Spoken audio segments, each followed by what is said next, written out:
ka nagkawin guys, dira siya nagkawin o dira dagan ikaw sulod gawas na ko. Kay mo naman ko kaon tara dira. Sa Techno Park. Insi dira. Sulod ako man area ta dira. Paggabi musiga ni siya oh. Kana musiga na siya. Musiga na siya gwapo kayo. Diri sila gikawin diri sa kasi itong swimming pool amot na may swimming pool diri pero wala ko kabaluas gapita. Wala pa mo gani karong palang convention center amot. Pasig dira or sa Luyo. Na may pool diri. Na ay pool. Awa dagan kay tao.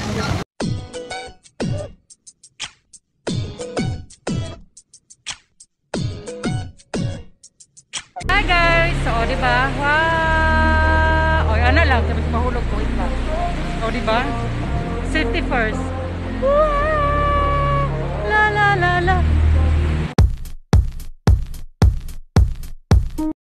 Hi mga memasor, so kani this time, nanami sa sulod. So gi-separate ang babae in Islam kung may celebration labi na kaning kasal sa Islam, it's called kawin sa Islam. Separated ang babae and lalaki.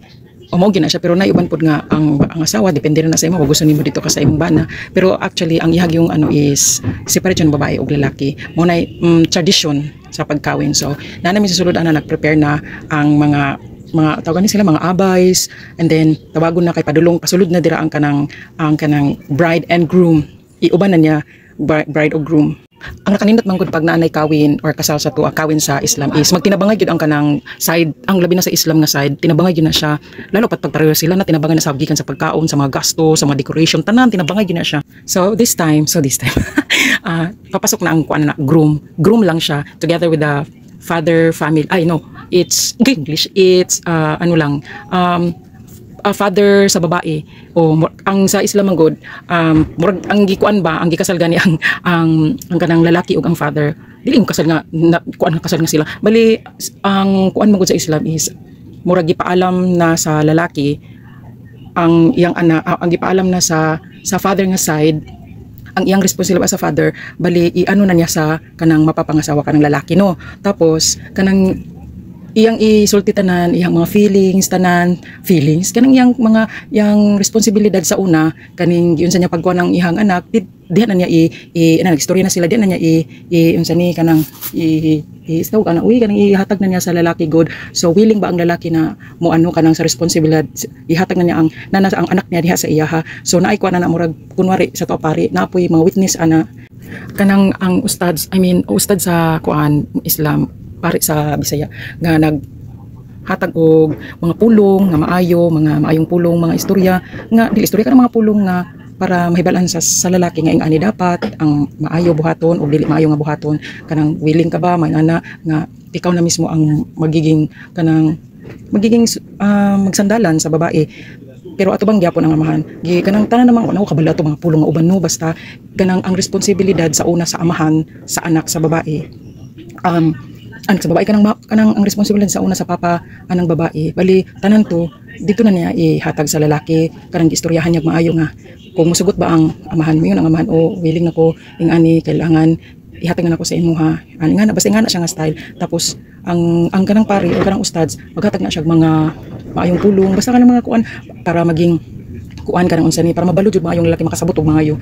So mao na siya tapos pagkaron is mo na ang ustads willing ka ba sa bana karang maging bana nga makita ang imong magiging asawa o sa mga tao nga ipakita nimo nga diri mong duha ang gikasal dira ang mama ang bana man ug ang kanang papa sa babae bali ang kuan dili kasal nga kuan gud kung nagkasinabtanay na ang tanan na ni okay na ang unsa ni okay na ang papa sa side sa babae and okay nang tanan okay na jud tanan. So ang lalaki nagipangutan kung pwede ba mo tong imong na kung pwede ba makita sa uban ang imong asawa diri mong duha makita sa mga bisita.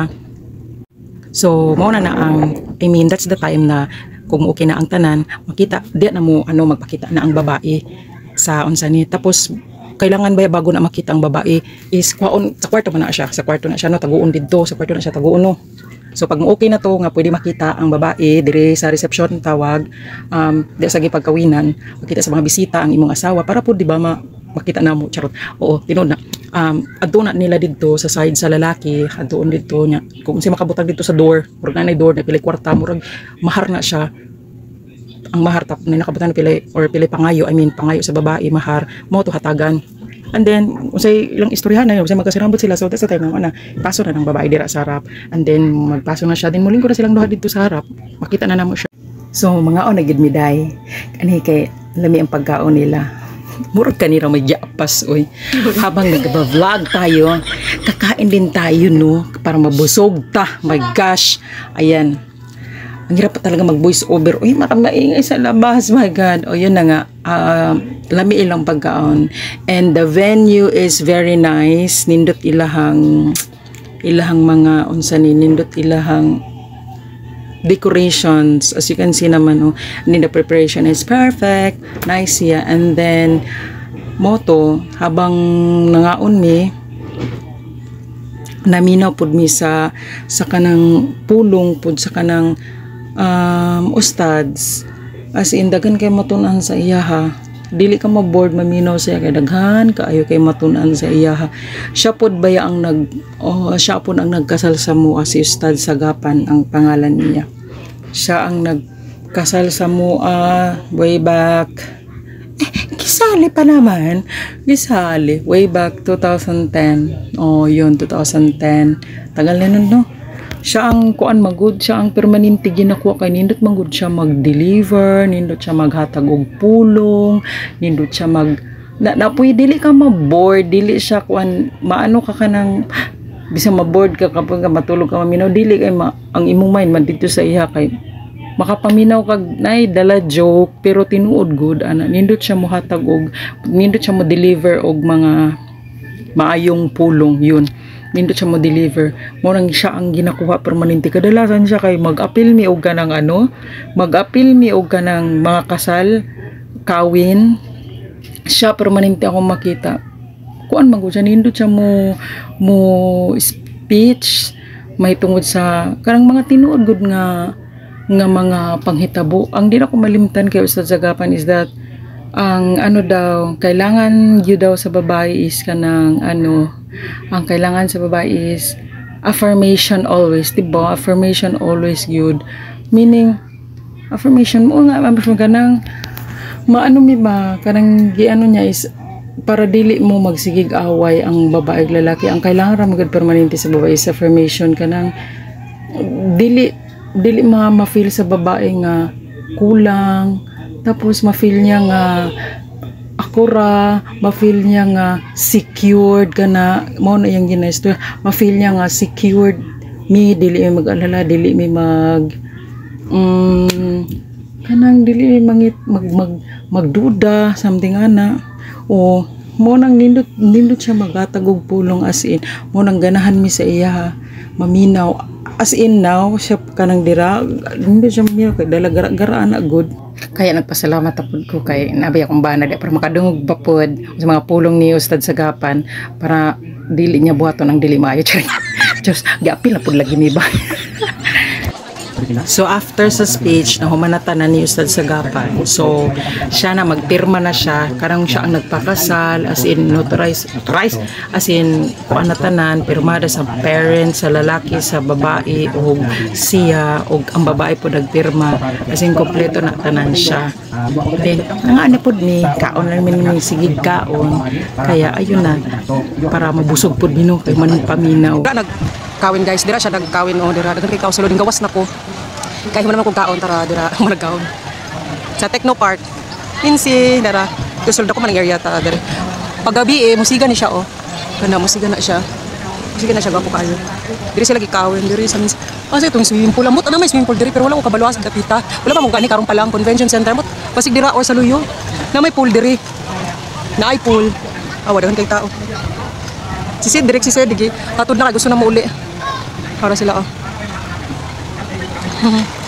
Dagan kay tao, mga sakyan na ni gaban tora. Dagan kay tao, tora. Tapos sila sa sulod, kapit man gusto sulod tora. Sa exam. Damo kang area dere guys.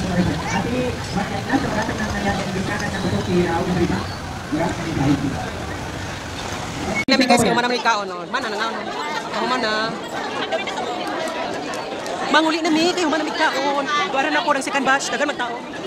Second batch na mi. So manguli na mi. Ate, tara na. Ate, uli si Mano. Uli si Mano. So, kita wag ko si Rohini, Kaya mo dito na pagka-person ng kawin. Pwede mag kanina rin. Hindi ko may rutina. Kaya naman naman. Sila, i-quiz ko yung pamilya ng kabayan. Ang daming tao, napamana. Asa na si Aisha? No, mukugos gihapon. Aisha! Mukugos gihapon si Aisha. Nagano kay tao dito sa sulod guys, nagano kay tao sulod. Gawas na mi kay. Manaman ulat lang mi sa mong sundo, char. Sundo. Nagano kay tao na second batch pa para mukaon na second batch. Para mukaon sila. Para musiga ko na siya, musiga na siya. Kana musiga ko na siya pagkagabi. Sinara sila. Chin, chin, chin. Ay! Ah! Tara na. Ah, nakatarno pa sila duha. Nakatarno ang duha. Nakatarno. Asa di ang swimming pool? Oh, nari dito ang swimming pool. Kada dira guys. Dira, na ang ubusan na dahil swimming pool. Wow. Okay, tap. Ay, toro na di ay. So, manguli namin nga ng sundo. Muadto nami. Manguli nami. Tara, bye-bye. Nara ko sakyanan, char. Bye. Manguli nami. It's time for me. Aw, sa di ulaw ka sa. Ulaw ka sa butoy. Dai manguli na ta oy. Manguli nami. Si ate di ay.